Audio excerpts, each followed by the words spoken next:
بما انه جاي محرم الاطفال راح يجون للمجالس، اتمنى من عندكم لا تطردوهم، خليه يدخل، واذا راح قدام خليه يروح قدام. شو راح يصير؟ هو ما يشوف الراديو، ليش يروح قدام؟ يريد يشوفه، يريد يسمع، هو جاي على الفطر، على حب الحسين جاي، وانت ترد لي ورا او السمع جاي. هذا هو صغير، من يكبر شو راح يحضر مجالس، شو راح يجي المجالس. نتمنى من خدمة الحسين ان الاطفال ما يطردونهم، ما يردونهم لورا، خليه يروح وين ما يروح وقفه، قل له اوقف هذا.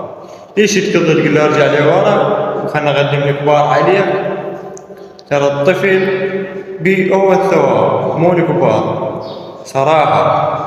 تحياتي لخدام الحسين، نتمنى من عندكم ان الاطفال للاطفال، ترى من يسمع حكاية مو حلوة باكر من يكبر ما يجي مجالس، واعتبره مثل ابنك.